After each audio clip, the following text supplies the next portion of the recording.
You ever have that feeling? You're getting tons of traffic to your website, which is great, but the sales just aren't keeping up.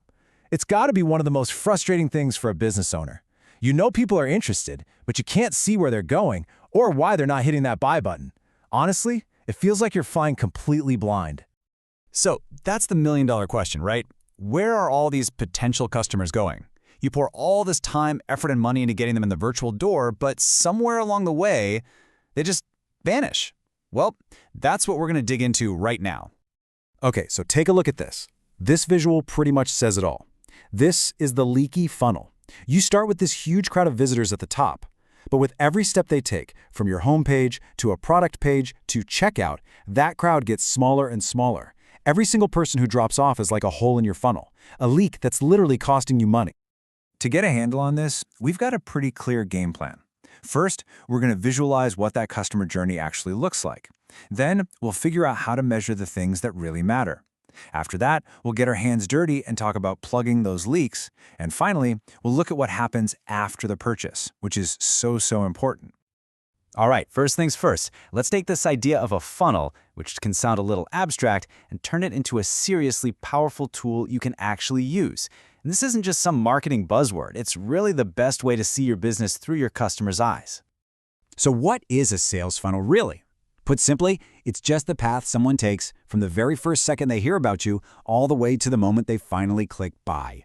Think of it as a roadmap for turning curious lookers into happy customers. Now, here's where things get really interesting. The whole idea of the funnel has changed. See, the old way of thinking stopped right at the purchase, but the modern conversion funnel looks more like an hourglass. The goal isn't just to get a customer, it's to grow that customer, turning them into someone who comes back again and again, and even better, tells their friends about you. So let's break that whole journey down into 5 main stages. It starts with awareness. They realize, hey, I have a problem. Then comes consideration, where they're looking around, checking out their options. Third is the decision, where they're ready to pull the trigger.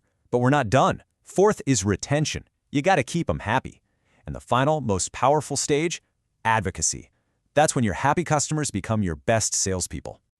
So, we've got our map of the customer journey. Now, how in the world do we find the leaks? The answer, my friends, is data. It's an old saying, but it's true. You can't fix what you can't measure. So you have to track the right numbers to see exactly where people are bailing. And before we even dive into specific numbers, this chart tells a huge story. When your sales team and your marketing team are actually talking to each other and working together, the results are just staggering. Companies where those teams are aligned see a 67% higher conversion rate. It just proves that everybody needs to be looking at the exact same funnel. Okay, so what should you be tracking? Here are 3 big ones to get you started. First, your funnel drop-off rate. This tells you exactly where your biggest leaks are happening. Second, the lead-to-customer rate. That gives you a bird's-eye view of your funnel's overall health. And third, lead response time. This one is just wild. If you get back to a new lead within 5 minutes, you are literally 100 times more likely to connect with them. 100 times! All right, we know how to find the leaks. Now for the fun part. Let's talk about how to plug them. We're officially moving from diagnosis to cure, and we're going to focus on the most common problems and some fixes that are surprisingly simple. The first, and maybe the biggest leak of all, is friction. Now, friction is just anything that makes buying from you difficult, confusing, or just plain annoying. Think about those super long, complicated forms, or a website that's impossible to navigate, or a checkout process with a million steps. That's friction. And if you need any proof of how big a deal friction is, this is it. This is one of my all-time favorite examples. So Expedia couldn't figure out why so many people were abandoning their checkout form. Turns out there was one optional field, company name, that was tripping people up. They removed that one single field, and their annual profits went up by $12 million. It's just incredible.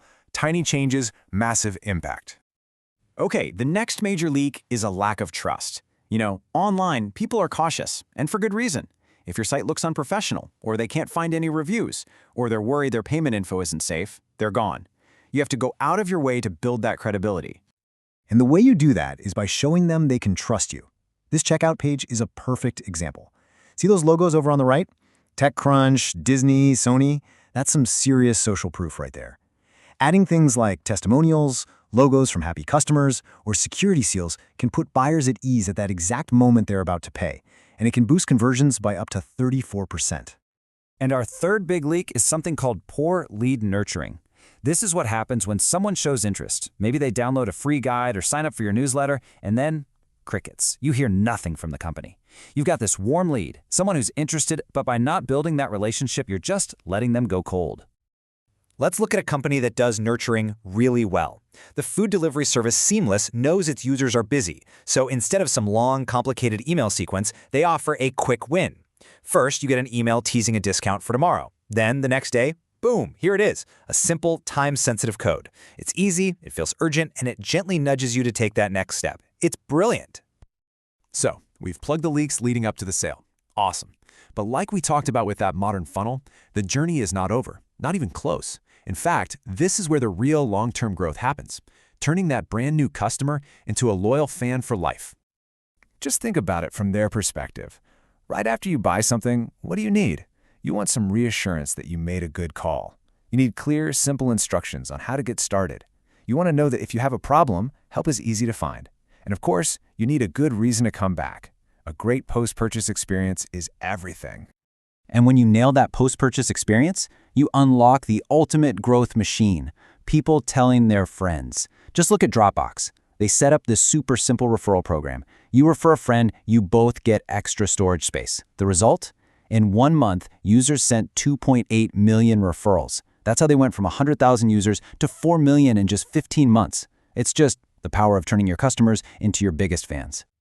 So when you boil it all down, what we're really talking about is a shift in mindset. We have to stop seeing a sale as a one-time event.